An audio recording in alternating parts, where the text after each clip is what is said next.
10월 17일 새벽입니다. 주님의 사랑이 오늘도 우리를 채워주실 줄 믿습니다. 믿음으로 승리하시기 바랍니다. 오늘 함께 읽을 말씀은 이사야 14장입니다. 14장.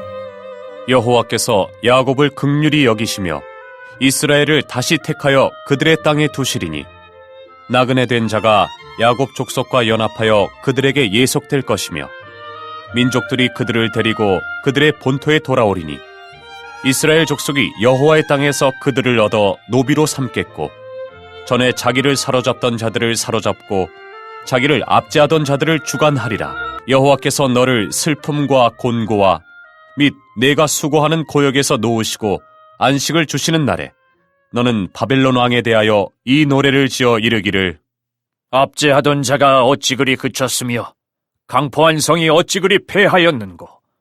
여호와께서 악인의 몽둥이와 통치자의 귤을 꺾으셨도다.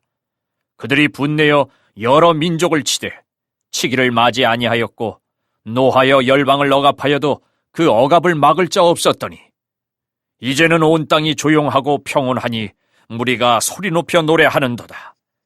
향나무와 레바논의 백향목도 너로 말미암아 기뻐하여 이르기를 내가 넘어져 있은즉 올라와서 우리를 베어버릴 자 없다 하는도다. 아래의 스올이 너로 말미암아 소동하여 내가 오는 것을 영접하되 그것이 세상의 모든 영웅을 너로 말미암아 움직이게 하며 열방의 모든 왕을 그들의 왕좌에서 일어서게 하므로 그들은 다 내게 말하여 이르기를 너도 우리같이 연약하게 되었느냐? 너도 우리같이 되었느냐? 하리로다. 내 영화가 스올에 떨어졌으며 내 비파 소리까지로다. 구더기가 내 아래에 깔리며 지렁이가 너를 덮었도다. 너 아침의 아들 계명성이여 어찌 그리 하늘에서 떨어졌으며 너 열국을 엎은 자여 어찌 그리 땅에 찍혔는고. 네가 내 마음에 이르기를 내가 하늘에 올라 하나님의 뭇별 위에 내 자리를 높이리라. 내가 북극 지폐의 산 위에 앉으리라. 가장 높은 구름에 올라가 지극히 높은 이와 같아지리라. 하는도다. 그러나 이제 내가 스올 곧 구덩이 맨 밑에 떨어짐을 당하리로다. 너를 보는 이가 주목하여 너를 자세히 살펴보며 말하기를 이 사람이 땅을 진동시키며 열국을 놀라게 하며 세계를 황무하게 하며 성읍을 파괴하며 그에게 사로잡힌 자들을 집으로 놓아 보내지 아니하던 자가 아니냐. 하리로다. 열방의 모든 왕들은 모두 각각 자기 집에서 영광 중의 작업만은 오직 너는 자기 무덤에서 내쫓겼으니 가증한 나무까지 같고 칼에 찔려 돌구덩이에 떨어진 주검들에 둘러싸였으니 밟힌 시체와 같도다. 내가 내 땅을 망하게 하였고 내 백성을 죽였으므로 그들과 함께 안장되지 못하나니 악을 행하는 자들의 후손은 영원히 이름이 불려지지 아니하리로다 할지니라. 너희는 그들의 조상들의 죄악으로 말미암아 그의 자손 도륙하기를 준비하여 그들이 일어나 땅을 차지하여 성읍들로 세상을 가득하게 하지 못하게 하라. 만군의 여호와께서 말씀하시되 내가 일어나 그들을 쳐서 이름과 남은 자와 아들과 후손을 바벨론에서 끊으리라. 나 여호와의 말이니라. 내가 또 그것이 고슴도치의 구렬과 물 웅덩이가 되게 하고 또 멸망의 빗자루로 청소하리라. 나 만군의 여호와의 말이니라. 만군의 여호와께서 맹세하여 이르시되 내가 생각한 것이 반드시 되며 내가 경영한 것을 반드시 이루리라. 내가 아수르를 나의 땅에서 파하며 나의 산에서 그것을 짓밟으리니 그때에 그의 멍에가 이스라엘에게서 떠나고 그의 짐이 그들의 어깨에서 벗어질 것이라.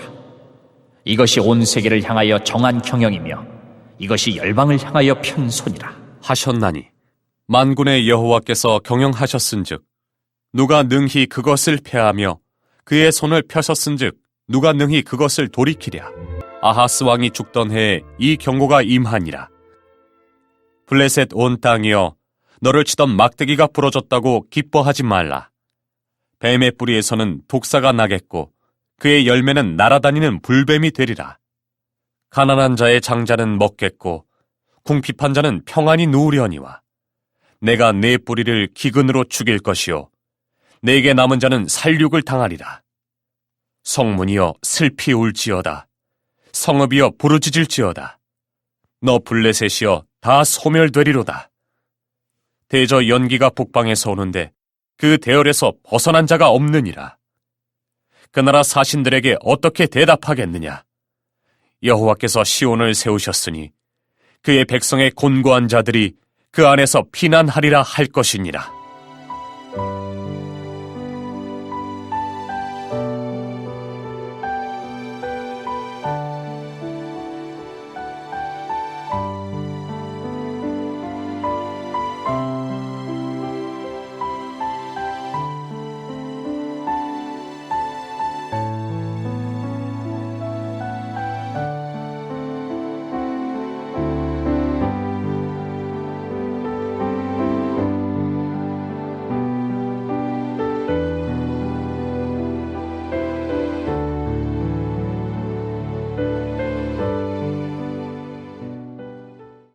우리가 함께 읽은 이사야 14장에서는 바벨론에 대한 심판을 선포하면서 하나님의 백성을 위로하는 내용이 기록되어 있습니다.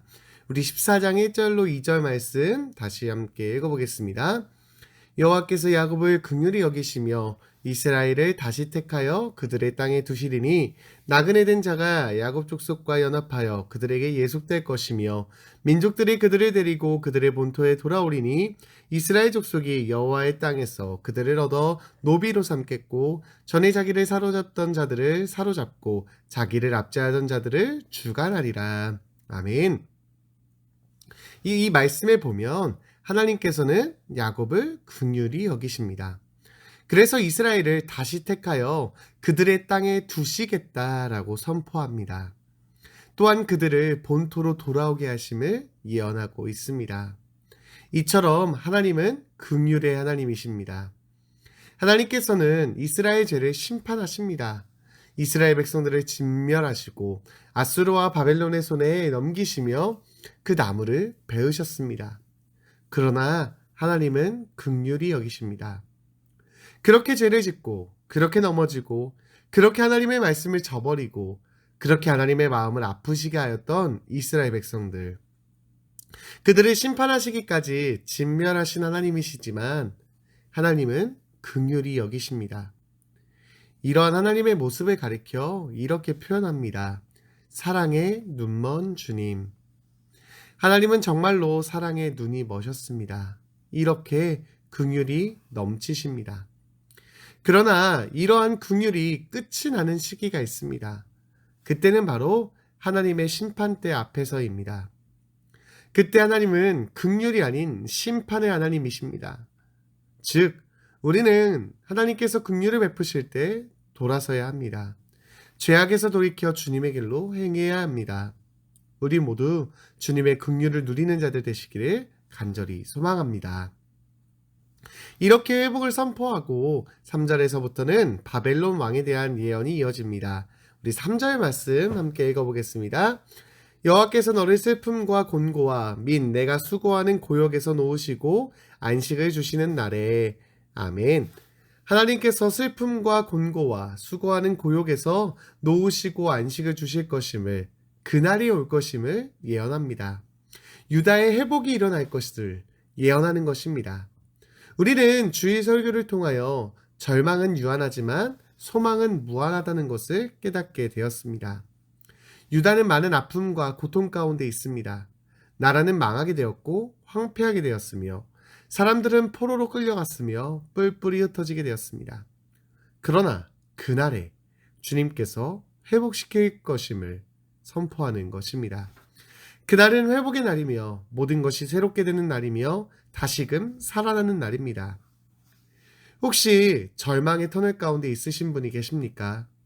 보이지 않는 캄캄한 길을 걸어가고 계신 분이 계십니까? 주님의 회복의 날이 있음을 믿음으로 소망하시기 바랍니다. 하나님께 소망을 두고 날마다 승리하시는 저와 여러분들이 되시기를 간절히 소망합니다.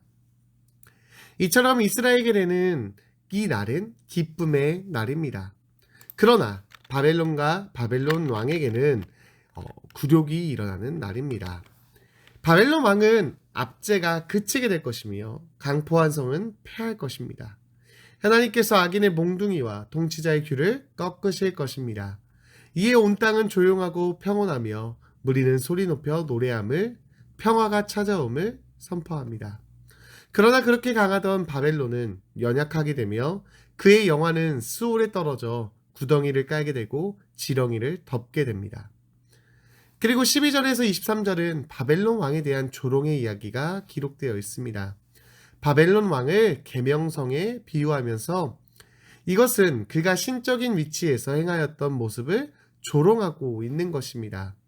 그의 종말은 왕의 종말과 비교되고 그의 죽음은 곧 보잘것없이 내다버려지는 시체들과 비교되고 있습니다.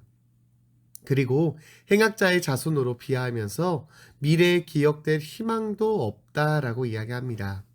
그리고 24절에서 27절에서는 아수르에 대한 경고의 말씀이 이어집니다. 우리 24절 말씀도 함께 읽어보겠습니다. 만군의 여호와께서 맹세하여 이르시되 내가 생각한 것이 반드시 되며 내가 경영한 것을 반드시 이루리라. 아멘. 자신의 뜻대로 행하는 것이 익숙하였던 아수르는 강한 군대의 힘으로 자신의 뜻을 온 세상에 강요하였습니다. 그러나 하나님의 생각한 것이 반드시 되며 하나님께서 경영한 것이 반드시 이루어질 것임을 선포하고 있습니다. 우리 27절 말씀도 함께 읽겠습니다. 만군의 여호와께서 경영하셨은즉 누가 능히 그것을 패하며 그의 손을 펴셨은즉 누가 능히 그것을 돌이키랴. 아멘. 만군의 여호와께서 경영하시니 누가 그것을 감히 패할 것이며 하나님께서 손을 펴셨으니 그 누구도 그것을 돌이킬 수 없다는 것입니다. 이것이 하나님의 경영하심입니다. 잠언 19장 21절 말씀입니다. 사람의 마음에는 많은 계획이 있어도 오직 여호와의 뜻만이 완전히 서리라. 아멘.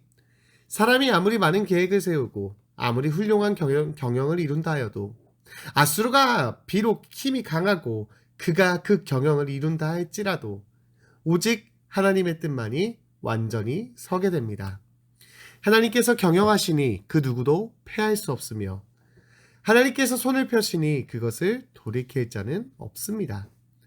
따라서 우리는 하나님의 경영하심을 바라며 그분의 뜻대로 살아야 할 줄 믿습니다. 오늘도 하나님께서는 살아계셔서 모든 것을 경영하시는 줄 믿습니다. 하나님의 손에 모든 것을 맡겨드리고 내게 능력 주시는 주님 안에서 모든 것을 할 수 있는 줄 믿습니다. 오늘도 승리하는 하루 되시기를 주님의 이름으로 축원합니다. 합심 기도의 제목입니다. 주님께서 모든 것을 회복시키시며 안식을 주는 날이 있음을 믿습니다. 하나님께 소망을 들고 날마다 승리하게 하옵소서. 소망의 사람이 되어 낙심하지 않고 말씀 붙들고 아멘 순종하며 나아가게 하옵소서. 코로나도 떠나가고 병도 떠나고 건강하게 하옵소서. 성도들의 가정과 자녀들과 일터를 축복하옵소서. 우리 이러한 기도 제목 가지고 합심하여 기도하겠습니다. 은혜와 사랑이 풍성하신 하나님 아버지 고맙고 감사합니다. 오늘도 이사야의 말씀을 통하여 우리에게 깨달음을 주시니 감사합니다. 주신 말씀 기억하고 실천하는 자들 되게 하여 주시고 하나님의 말씀이 우리 삶 가운데 나타나 역사하는 능력을 경험케 하여 주시옵소서.